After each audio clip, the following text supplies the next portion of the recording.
Well, thank you. It is obvious that we've got some networking going on in person, which I think is always better than the technical kind, but we're going to talk a little bit more about that today and look through a different lens at the issues of technology and civic engagement, and that's through political campaigns. And so I'm very excited and grateful to be joined by two real leaders in the field, people who work on political campaigns, looking at ways to drive turnout or to dampen turnout, as the case might be, but are using many of the platforms that we're all familiar with to engage and inform voters, albeit from a particular perspective. But that is a lot of what politics is about. It's about making arguments, it's about persuading, and it's about engaging citizens with particular messages. And while just about all the other panels that we will be featuring today, I think you've already learned that even those who have a particular political perspective that's not expressed through the platforms that they've created, this is going to be the most partisan panel. And I'm excited about that. So first, let me introduce Melissa Ryan to my right. Melissa directs the DC strategy team at Trilogy Interactive, a strategy design and tech firm for political campaigns, nonprofits, and labor unions. For more than a decade, she's been a staple in the progressive movement, leading digital campaigns to raise money and awareness for left-of-center causes. Melissa has worked on a number of state-level and national political campaigns, including President Barack Obama's 2012 re-election campaign. Please welcome Melissa.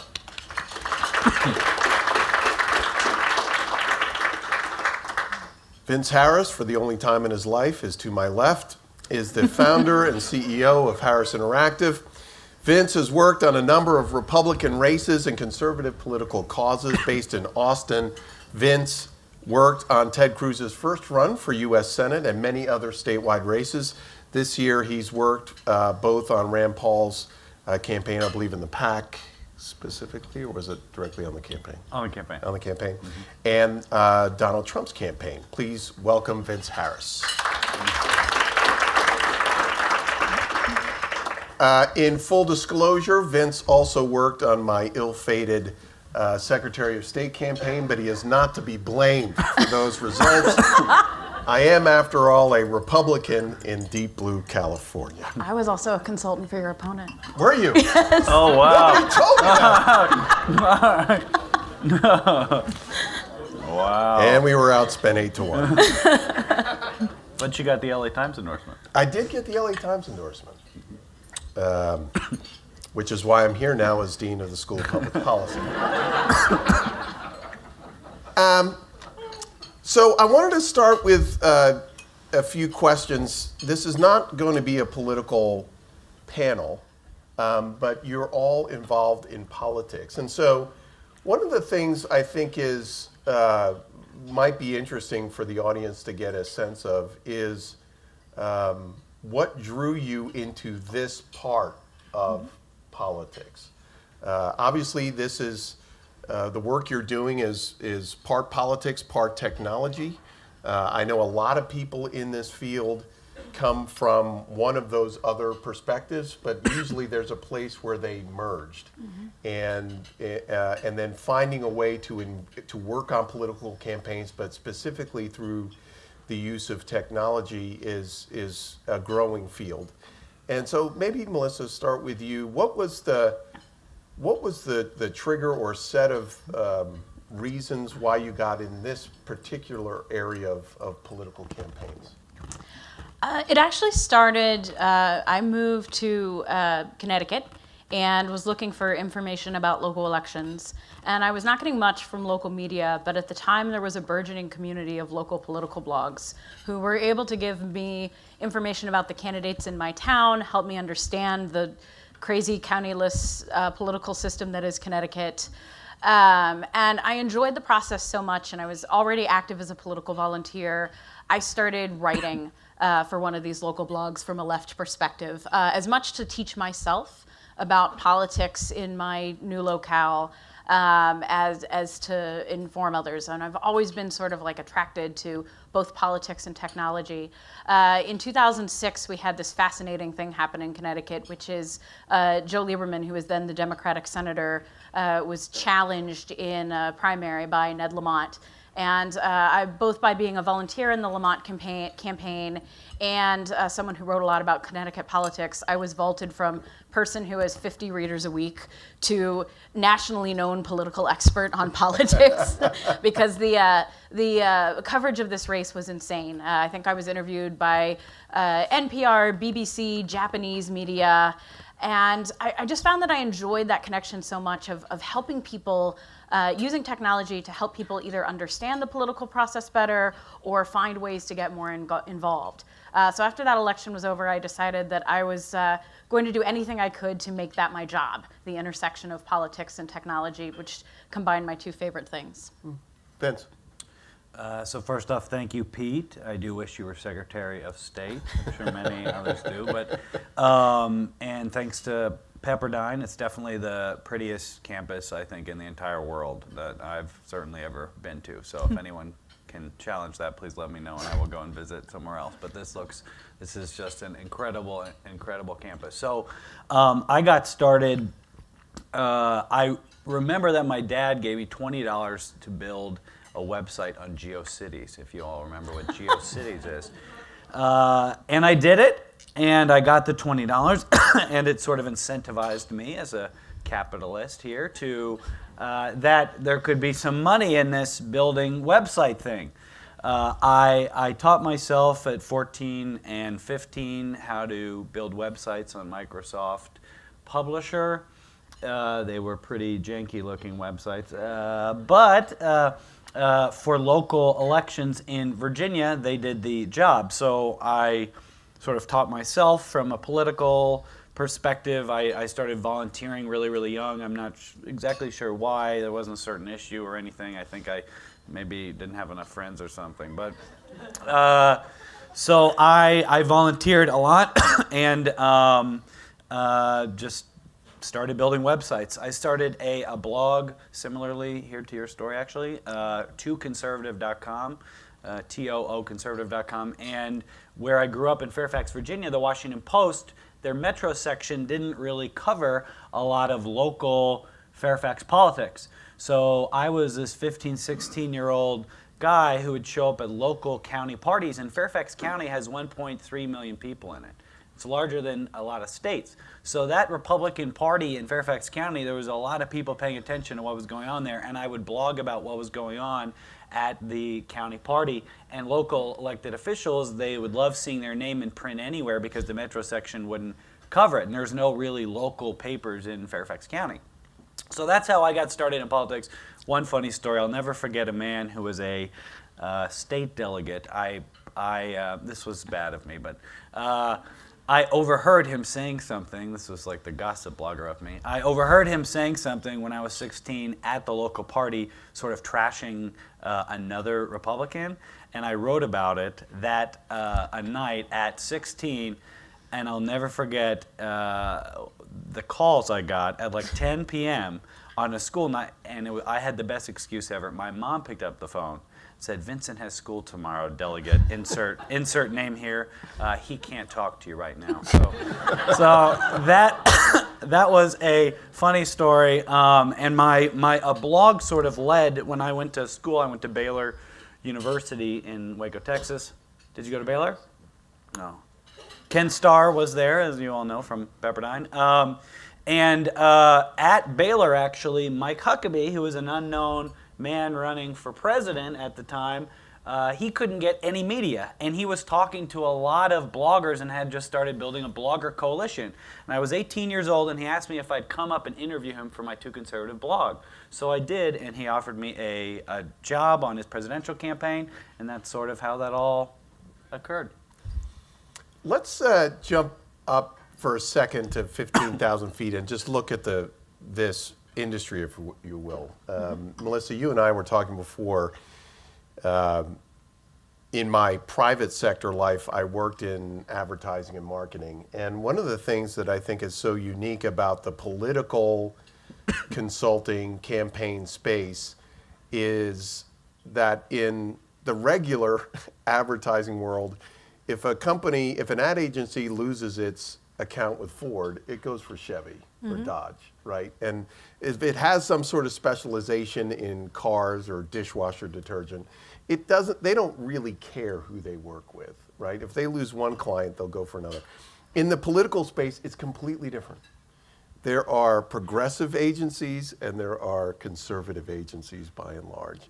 And I think in part that strikes to kind of why people get involved in this as well, and maybe the passion around some of these issues where people don't have a passion about dishwasher detergent and maybe in the same way. Right. But I wonder if you could speak to just how this field has grown in political consulting, especially on this technology side, and how it really is bifurcated between parties or ideology. Well, I think it's fascinating that Vincent and we have very parallel stories into how we got involved in politics. And I feel like that's a truism of the digital space. I've certainly seen it on the left. I worked for an organization, the New Organizing Institute, for a while, where we trained online organizers. And it was amazing how often, if you go into digital specifically, it generally starts out with some sort of grassroots thing of taking your activism online, becoming aware online, starting an activism online.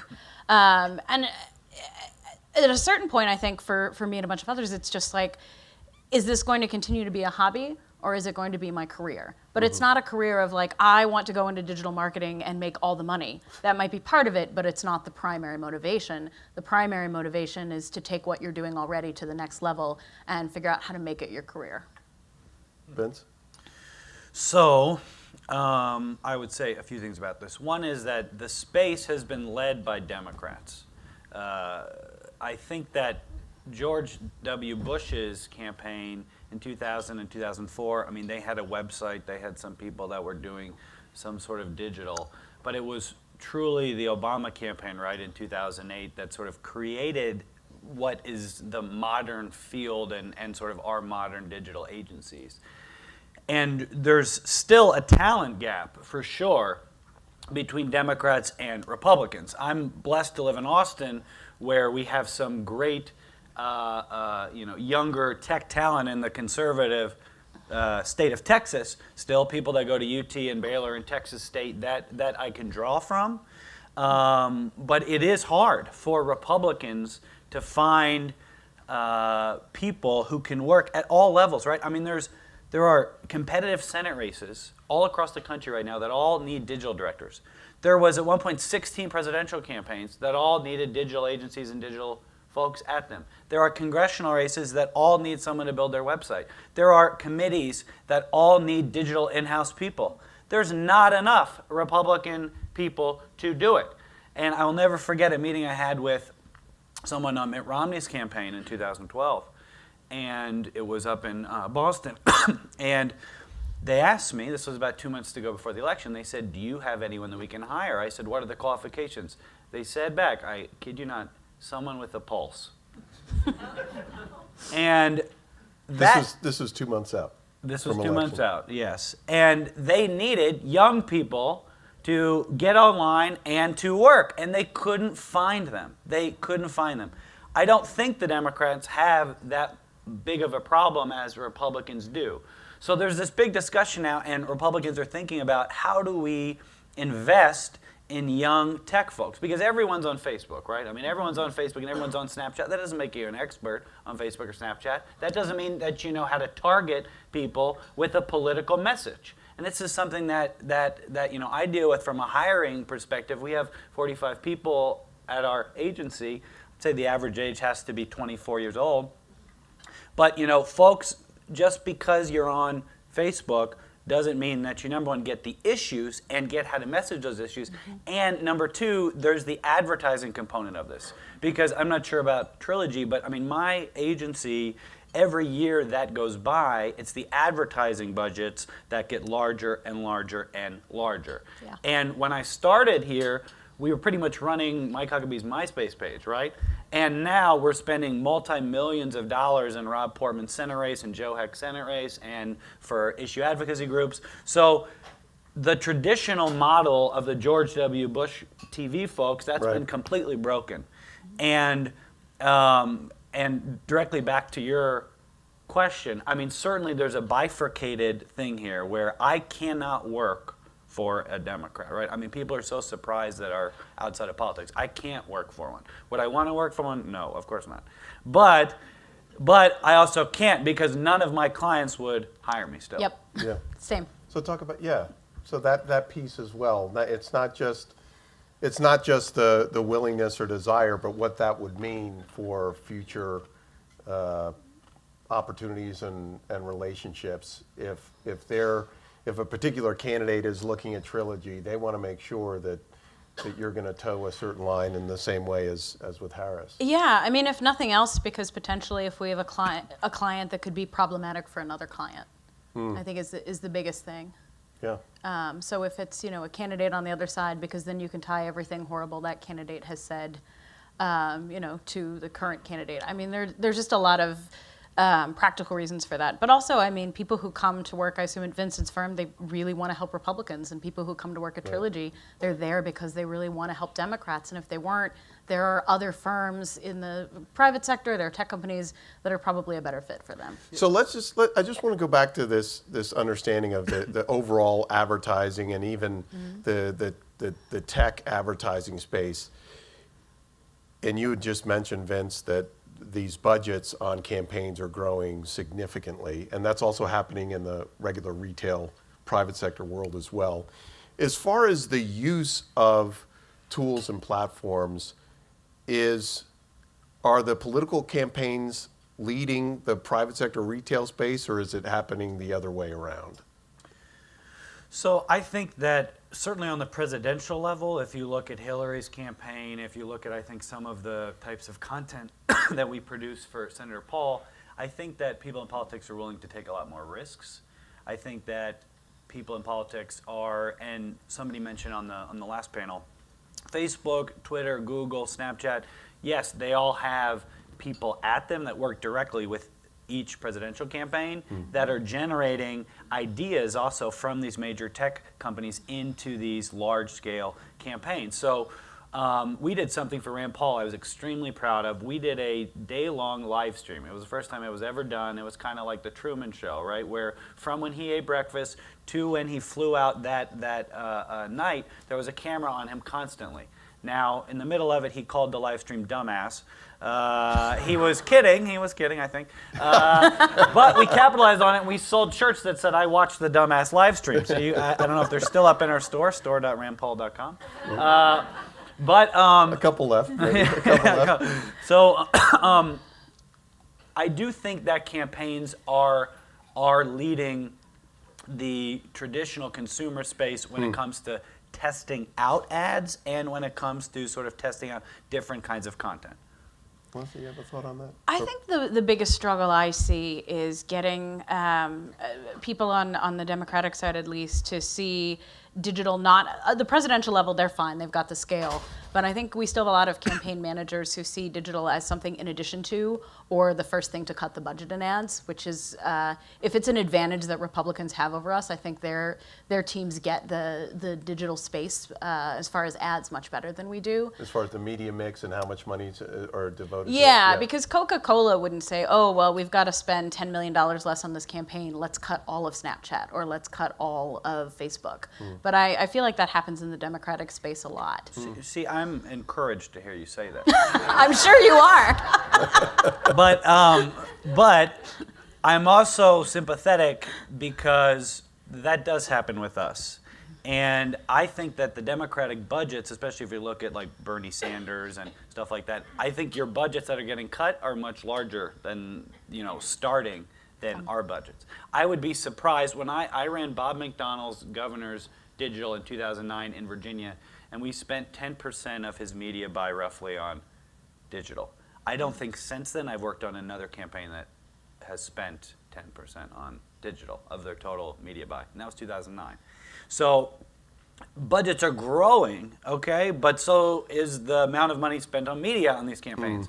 So I don't think that most Republican campaigns, there's this kind of chicken and the egg thing, where they know they need to spend money on digital, but they know that this past sort of strategy has worked, and they don't want to be the first. Like there was an example last time. This man ran for city council, and he ran on social media. I bet that that's probably true, but does someone want to risk that running for U.S. Senate when they're an incumbent U.S. senator? Heck no, they don't want to risk that. Yeah. But should they in the New York, let's say, media market? Where so just one side example. I worked for Linda McMahon on her Senate race in 2012, the owner of World Wrestling. Connecticut. In Connecticut, yeah. In Connecticut, one county, Fairfield County, is 50% of the voters, roughly. Okay, it's in the New York DMA. $1 in $10 of spent on New York goes into the Fairfield DMA. She had to spend, she spent something like $20 million on the New York media market to reach the people she had to in Connecticut. So only $2 million, 10% actually went into Connecticut. Think of the amount of wasted money in some of these markets like that, where you have to be on TV, and there's this bleed into these orphan districts. So it is crazy the amount of money wasted by folks when they're advertising to these DMAs for in broadcast media. In broadcast media. Yeah, and then you have the situation where digital means, well, how do we get the TV ad on as much pre-roll as possible without much thought to platform? I think that's another thing we fight against. And I feel like Facebook and some of the tech companies are doing a good job with outreach and trying to understand that, like, no, you need a 15-second version for Facebook, and maybe it shouldn't just be the ad. Maybe it should be for that Facebook audience. We fight against that all the time too, that digital's not just putting up the same TV ad on different platforms. So is that pushback that you're getting, understanding that budgets are growing in this space, but is that kind of pushback that you're getting more of that based on that risk and that thinking of risk, or is it based on a demographic issue of this is the way we always done it? We've got some 60-year-old cigar-chomping political consultant who's making this call, or is it even coming from the candidate, oftentimes who tends to be older, who may be saying, you know what, let's just keep it on TV and some of these other, and direct mail and some of these other places where we know it's worked? I think it's a combination. I think as we have more campaign managers and more people at the party committees who, have grown up in a more mixed media environment and don't remember time as much before the internet, you'll see that start to change. I also think, I have a lot of sympathy because you're working, particularly at like the Senate level, with limited time, budget, and resources. And at a certain point, you're really sleep deprived and making decisions that it's so much easier for the consultant to be like, that's a bad decision when we're getting 8 hours of sleep a night. Yeah. So I would say a few things back. One is that to me it's not almost as much about the media budget as the type of media. So my friend Harry over here does a lot at VidCon. If you all haven't been to VidCon, it's my favorite conference that I've ever been to. It was crazy. I went there. These 14-year-olds are screaming of YouTube stars in the car. I did not know who the hell they were screaming about. Someone walked out as the paparazzi. So it was crazy. And there was a recent study done by Vanity Fair and a professor at USC that younger folks trust YouTube stars more than traditional celebrities like Taylor Swift. Okay? Thank you. And why that's interesting to me in politics is because the type of content that we're still producing 3 to 5 to 6 TV ads. They all look the same, right? You're a candidate, they look ugly, and then something comes over the screen and and then it's the end, right? We all know we could all write the ad, right? But that's not how people my age, and that's not how people online consume content. Because if they see that ad coming up with the ugly person, they click X, or they don't watch it, or they skip it. People want content that speaks to them. They want content that's entertaining and that's engaging with them. So to me, the whole model's broke because I get hired sometimes first, sometimes second. It doesn't matter when I get hired because the TV person a lot of times is still producing the ad. And just to your point, then they ask us to shove it online and TV the internet. But that's not how the internet works. People are looking at cat gifs. People are sharing listicles. They're taking quizzes on what vegetable they are, right? That's how people are using the internet. I'm a squash, okay? That's how people are using Not the a squish. internet. Yeah, Not a no. squish. Melissa, your thoughts on that, on the fact that putting, as you said, Vince, putting the TV on the internet, that some of the content creation, even if there's an understanding that, yeah, we've got to get into digital, it's not really adapting content specifically for Right. digital, and what that's. You know who some of the greatest advocates for it are now? It's candidates, because they're just as bored of shooting that TV ad and spending that day shooting that TV ad. So if you're able to give them like, here's some crazy things we're going to try, and let's spend half a day or 2 hours filming this and then adapting it for platforms. I find often that if I can just talk to the candidate directly, that's an easier conversation. They're more open than their gatekeepers. And so, I want to throw open for questions as well, but I just want to drill down on this for a second. So it sounds like in some ways where this field is evolving is that first step is understanding what the role of digital media is in the campaign space. The second is understanding that we're needing to adapt content specifically for that space that might not be created for mass media. Your thoughts on from when you started in this world as the blogger to where you are now, kind of how you've seen that evolution? It is amazing. Everything is so packaged and produced now. It's in so many ways. And again, part of that's because the budgets are bigger. You're not going to spend $10 million on a terrible video. But it's interesting, in the beginning, there was so much like, well, you have no budget, but try this and see what sticks. A candidate caught in a gaffe moment from a tracker could go viral all over the internet, and you wouldn't even need so much as an ad. Now it's very polished and it's very packaged, and I think that's to the detriment of some new emerging, like making a pop on new emerging platforms. Particularly, I'm thinking about Snapchat, where you want things that are a little less produced. And I see, it's amazing. I see brands and campaigns, and they're on Snapchat, but it's so overproduced and polished, and it's so different than what I see actual people doing on Snapchat. And I'm interested in seeing how that disconnect evolves. Yeah. So in many ways, the media is the message again, right? That there's this understanding that Snapchat has a certain appearance, and if you come to it with an overproduced piece, it stands out in a way that it doesn't seem real. It's not as connecting. Or I skip it. Yeah. Right. So there's a wonderful article by a man named Michael Goldhaber. It's called The Attention Economy. And it talks about essentially that the scarcest resource now with voters is their attention. And every day that goes by, there's more websites. Every day that goes by, there's more. I didn't know some of the platforms we were talking about, Line and all this. I didn't know about that.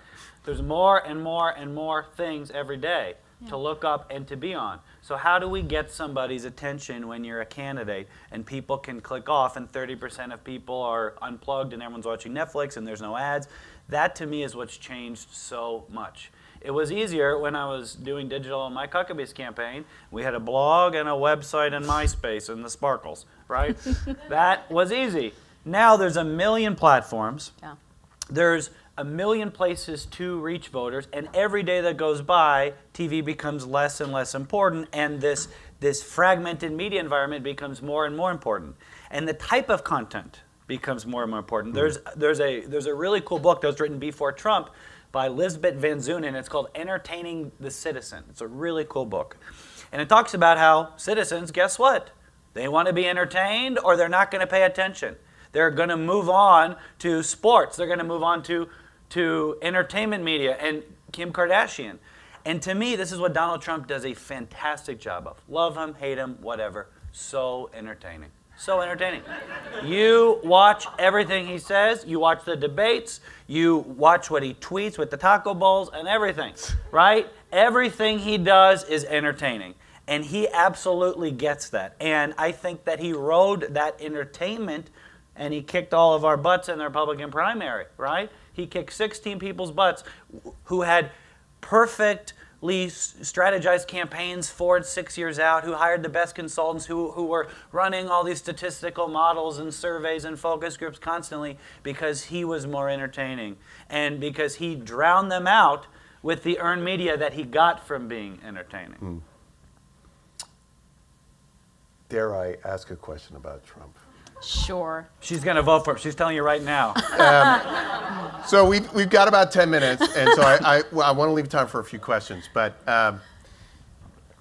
although the question on Trump could take those 10 minutes, his power in specifically just in the social media space generated, I would guess, mostly by him. I'm sure he's got other people creating content for him. He's the one that tweets. Yeah. What is that? Is there any way that could be replicated without having the cultural popularity that he had coming into this race?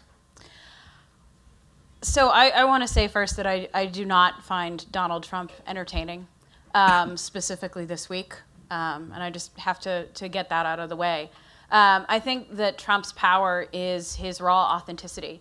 The first campaign training that I ever took, which was, Wellstone so many years ago, and they talk about how authenticity matters so much. No one cares about your 5-point plan. They, if they see someone and they like them, they're more likely to vote for them. I think people in political and civic engagement struggle with this all the time. Donald Trump, to his base, comes off as very authentic, to the point where you've seen his supporters on the news say, it doesn't matter what he stands for, I'm going to vote for him because I like him, because he's real, because he comes off as authentic. I don't think that's the first time it's happened. I think it's the first time it's happened in this specific way, and specifically the communities that he's tapped into, and made conversations that were happening on the internet. I think for a while they've been festering and taking them mainstream. I think there's a lot that we can learn about Donald Trump as a candidate. I certainly think there's a lot that candidates can learn about having more unscripted moments. It's going to be interesting to see what the next iteration is. I think we're going to have a lot of folks on both sides try to be the next Trump. I don't think we'll have anyone have as much success. And in part, would you say that it took an outsider, but someone, and we went through a somewhat similar experience with Schwarzenegger here in California, somebody who just brought such name and cultural awareness to the race itself, that for a candidate somehow to change gears and try to be more of that kind of person is going to, it just strikes to that authenticity question. Yeah, I think he was also incredibly skilled at being on camera. This is someone who'd been on a TV show for a number of years. And I feel like the debates were where Donald Trump, the TV star, really shone through, the Republican debates. Let's throw it out for questions. We have some questions. Yes? So I wonder if you guys could comment on the social media echo chamber and how that's sort of driving the left and the right apart, and has that been beneficial or a negative for you in your individual work? So there are two academic terms that are fighting on this, right? One term is called selective exposure, and the other is called incidental exposure. And there have been academic studies that have gone back and forth on what's actually going on. Selective exposure says that we as voters choose what information that reinforces our existing beliefs, and that's all we want to see. My company just ran a statistically significant online study through Google Consumer Surveys that we just got back that asked if people on Facebook saw that their friends were commenting negatively about a candidate, about their preferred candidate, what would they do? A lot of people said they'd hide them, and 10% of people said they would defriend them. So that to me reinforces selective exposure model. Incidental exposure says that our society is being helped by social media because our friends don't all agree, and every study pretty much shows that even though that people thought that I'm a conservative, all my friends on Facebook are, every study pretty much debunks that.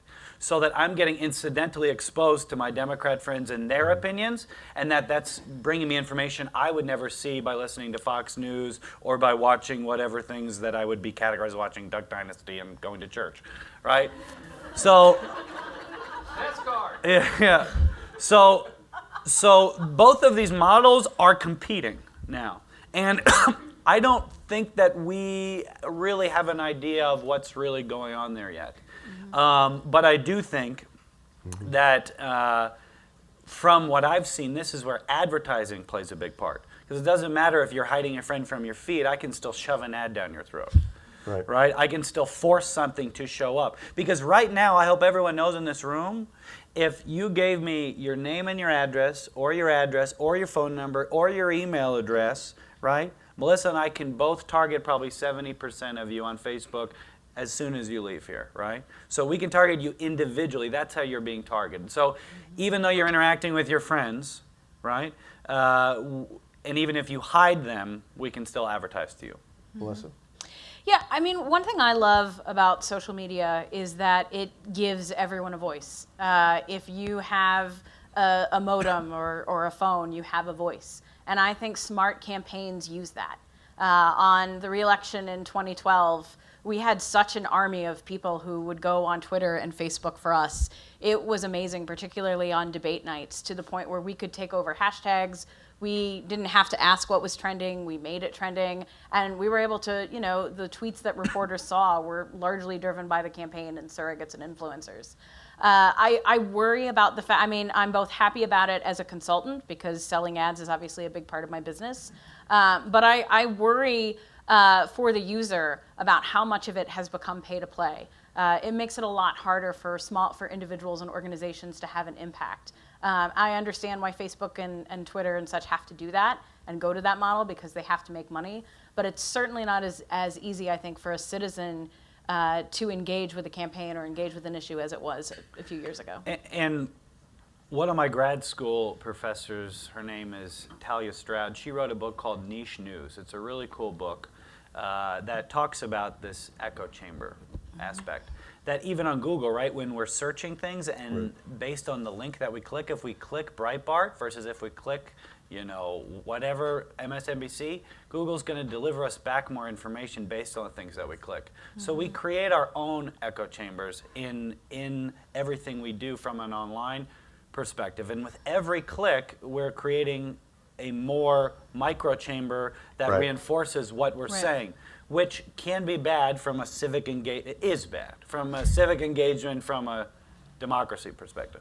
A couple more questions. Bob? I find it fascinating that neither one of you can work for the other side, but campaign consultants can work for Russian candidates like Yeltsin or British candidates, and there's no backlash.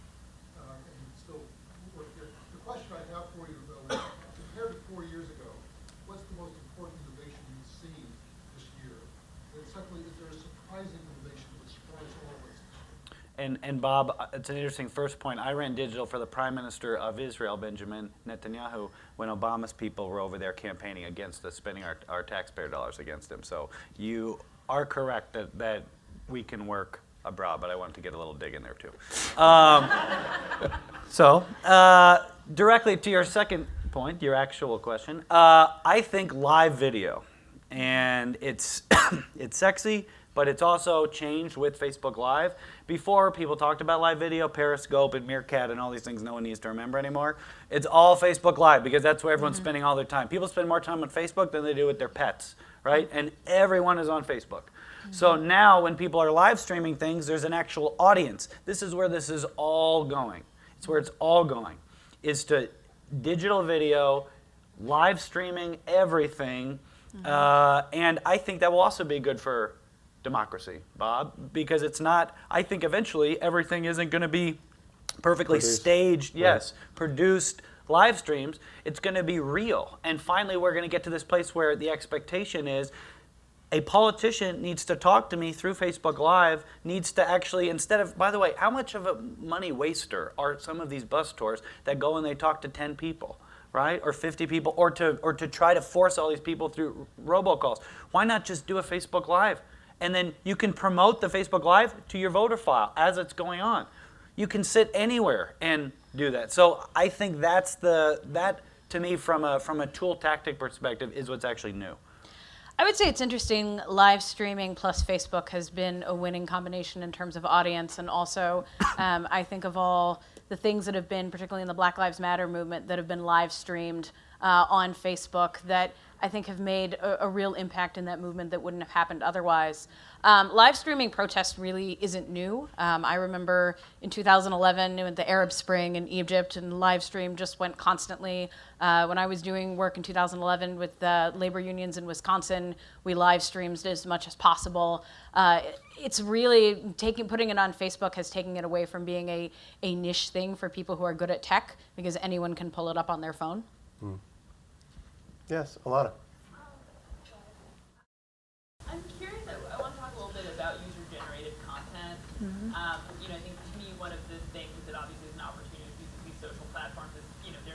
broadcast mediums, they're two-way mediums, multi-way mediums where, fans of various politicians are often the ones generating memes. And I was thinking about this, I don't know if you remember, after the vice presidential debate, Mike Pence made a comment about the Democratic VP saying, bringing up the wall and immigration issues, and Mike Pence said something about like, oh, you bring up the Mexican thing again, and then the next day the hashtag that Mexican thing went viral based on someone who was not part of the Clinton campaign but who was a Mexican American sharing stories. People were using the hashtag to, for instance, share stories about their hard-won victories to stay in the U.S. and be productive members of our American community.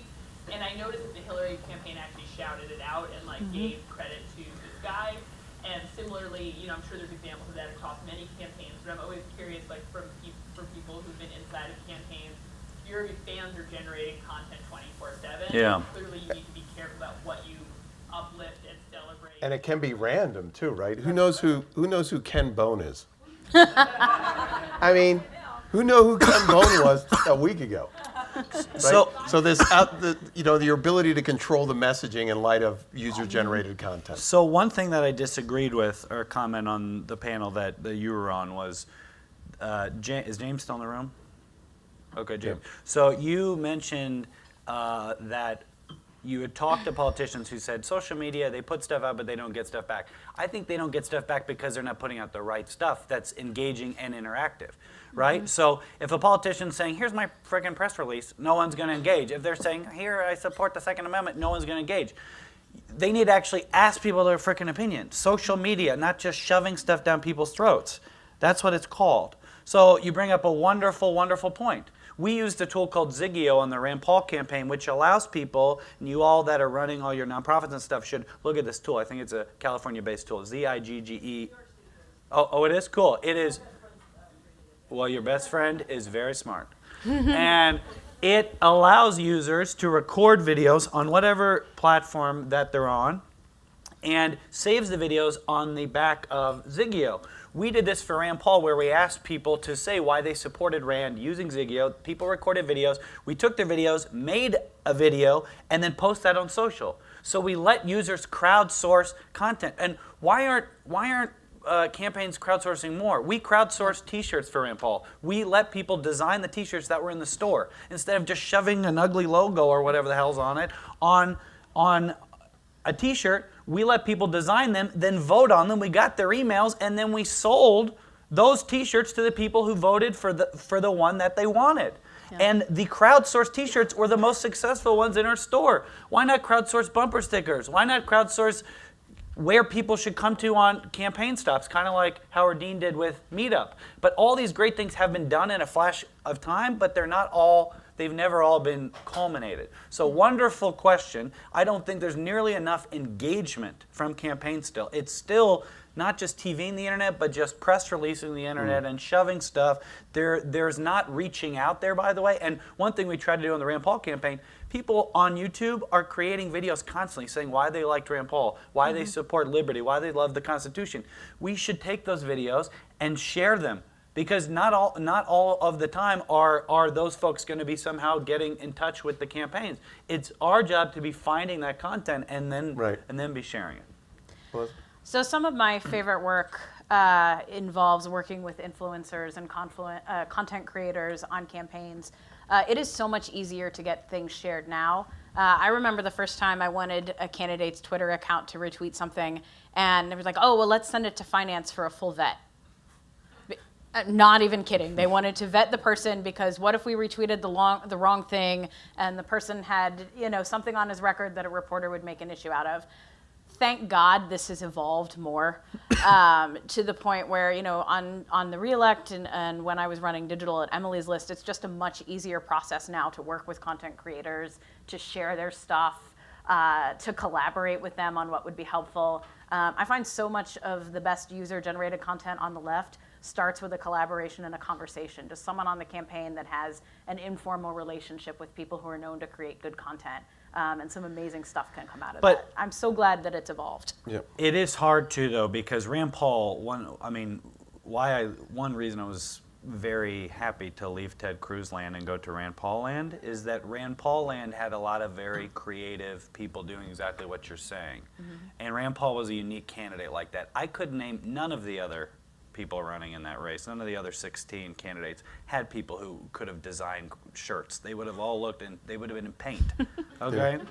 So that might come back to bite me in the ass, that comment. But I think that it's true. And that goes back to one of the first questions about the difference in the left and the right, is if we ask people to design a t-shirt, Bernie Sanders and Hillary Clinton, they would get friggin' the beautifulest millions of t-shirts ever, right? Rand got good ones, but there was still not nearly as many as people on the left would have. So there's certainly a talent gap in terms of some of these tech tools, graphic designers, But it's also a developers, perspective. engineers. It's also a perspective. You know, that desire or willingness to open up. Well, of course. Yeah, of course. Right. I would also say Democrats we're good at hiring people who are good at internet, and you particularly see that on the presidential campaign. So if someone is consistently creating a lot of good content and they want to work in progressive politics, there's probably going to be a job for them. Yeah. Well, folks, I know there are more questions. We have a timeline that I'm being cautioned to continue with. Let's give Vince and Melissa a round of applause and thank them for their time. I know, Melissa, are you going to be able to stick around? Mm-hmm. So Melissa's going to stick around and be there for the happy hour. Vince actually has to go. There's a debate in Nevada that he is running social media for one of the candidates there. Joe Heck, Joe our Heck. next senator from Nevada. What the heck? So our next panel, we will be reconvening back in the Wilburn Auditorium.